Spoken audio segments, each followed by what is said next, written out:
merujuk kepada institusi dogmatis tentang wahyu ilahi yang merupakan salah satu dokumen penting. Dokumen ini membahas tentang wahyu ilahi, terutama yang terungkap dalam kitab suci. Jadi teman-teman, sebuah dokumen atau adanya dokumen dalam gereja Katolik ini pasti berdasarkan keputusan bersama. Nah, bagaimana dengan dokumen dari ini? Kira-kira siapa yang mengeluarkan dan kapan dokumen dari ini keluar? Oke, baik. Verbum adalah salah satu dokumen penting yang dihasilkan berdasarkan sidang dari Konsili Vatikan kedua di Gereja Katolik Roma. Lalu dokumen Verbum ini dikeluarkan pada tanggal 18 November 1995. Dokumen Verbum konstitusi dogmatis tentang wahyu ilahi dan juga di mana menguraikan tentang ajaran gereja mengenai kitab suci dan di mana kehidupan iman Katolik. Kitab suci sebagai sumber utama dari wahyu Allah. Gereja memiliki tanggung jawab untuk mengembangkan kitab suci atau memiliki tanggung jawab terhadap kitab suci dan juga otoritas gereja. Oke, berarti Verbum ini memiliki makna sebagai menganggap bahwa kitab suci sebagai bagian dari Allah yang dikeluarkan berdasarkan kesepakatan bersama Konsili Vatikan II pada tanggal 18 November 1995. Kira-kira apa isi penting atau singkat dari dokumen gereja Katolik ini? Baik, berkaitan dengan isi dari Verbum ini terdapat enam bagian penting. Nah, yang diawali yang pertama itu pendahuluan. Jadi pada dasarnya itu ada 7, tetapi kemudian dihitung sebagai yang ketujuh itu dihitung sebagai pendahuluan. Jadi hanya tertera 6 bagian saja. Jadi yang pertama itu dalam bab pertama itu Verbum berbicara mengenai wahyu, dan Verbum membahas hakikat wahyu ilahi, bagaimana Allah mengungkapkan dirinya kepada manusia dan cara manusia merespon wahyu tersebut yang diungkapkan oleh Allah. Dan dalam bab kedua membahas tentang meneruskan wahyu ilahi. Penulis kitab suci dan tradisi dokumen ini menjelaskan bagaimana kitab suci terinspirasi oleh Roh Kudus dan cara gereja menghormati, menafsirkan, dan merangkul tradisi yang ada di dalam gereja.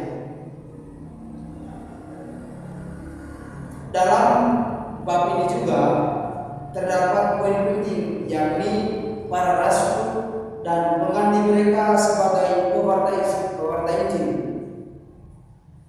tradisi suci, hubungan antara tradisi suci dan kitab suci, hubungan keduanya dengan seluruh gereja dan magisterium. Pada bab ketiga itu membahas tentang ilahi, kitab suci, dan penafsiran. Jadi menarik juga interpretasi kitab suci di Verbum menekankan betapa pentingnya interpretasi kitab suci yang sangat benar, yang harus dilakukan dengan mempertimbangkan konteks sejarah. Dia harus sejalan dengan sejarah tanpa harus melalui sebuah tindakan atau sebuah alur yang berbeda. Jadi sejarah, budaya, dan teologi pada bab 3 ini juga sangat menarik, di mana terdapat atau semua poin penting itu terjadi dalam atau membahas dalam poin-poin penting yang terdapat dalam bab 3. Pentingnya yakni tentang fakta ilahi dan kebenaran kitab suci. Bagaimana kitab suci harus ditafsirkan secara turunan Allah. yang dalam bab 4 itu membahas tentang perjanjian lama. Peran kitab suci dalam perjanjian lama dan dalam kehidupan gereja, bahwa dokumen ini menjelaskan betapa pentingnya kitab suci dalam ibadah, pengajaran, dan kehidupan spiritual umat Katolik. Bab ini juga membahas lebih lanjut 3 poin penting dalam bab ini, yakni sejarah keselamatan dalam kitab-kitab perjanjian lama. Kalau dalam bab 4 itu membahas tentang perjanjian lama, maka dalam bab 5 membahas tentang perjanjian baru. Jadi perjanjian lama itu terdapat dalam bab 4, sedangkan perjanjian baru itu terdapat dalam perjanjian bab 5. Baik, dalam bab 5 ini misi pemeliharaan dan penyebaran kitab suci dalam DKRU menyoroti tanggung jawab gereja.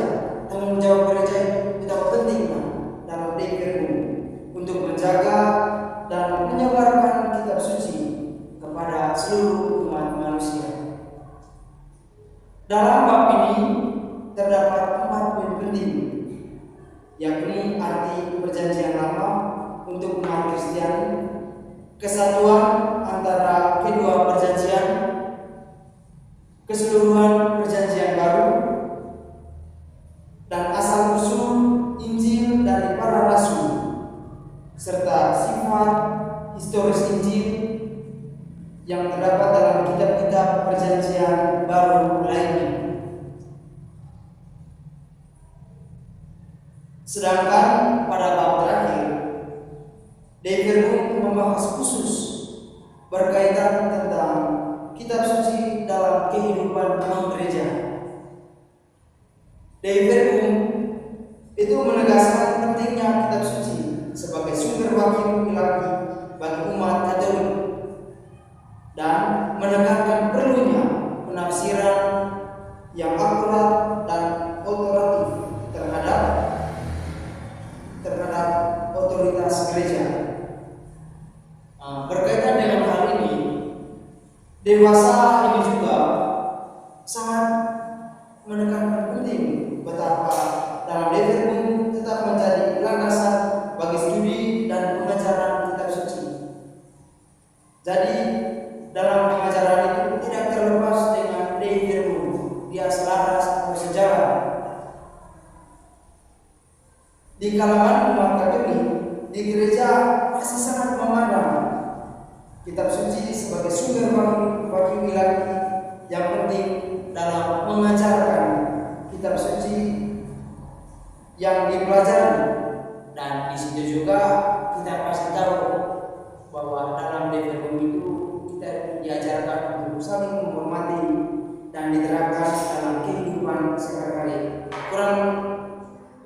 Mungkin begitu saja yang berkaitan dengan isi dari DKRU ini. Oke, baik, terima kasih. Jadi secara umum isi singkat dari DKRU ini tentang bagaimana cara menafsirkan kitab suci berdasarkan sejarah dan menafsirkan kitab suci secara akurat, dan juga dalam DKRU ini menjelaskan tentang tugas gereja untuk setelah kita membahas tentang isi singkat dari DKRU, kira-kira bagaimana relevansinya isi DKRU tadi dengan pastoral kitab suci di masa sekarang? Oke, baik. Relevansi DKRU dengan hubungannya dengan kitab suci, pastoral kitab suci di masa sekarang ini, itu dimana penting juga kita catat atau ketahui bahwa DKRU ini juga mengajarkan kepada kita semua, terlebih khusus kepada umat Kristen Katolik, bahwa kita dipanggil untuk membaca kitab suci dan mencari makna dalam hidup. Hal ini menunjukkan betapa pentingnya kitab suci dalam kehidupan spiritual kita, dan juga kaitannya dengan pastoral kitab suci saat ini, bahwa di mana DKRU itu atau wahyu ilahi atau kitab suci itu juga harus diajarkan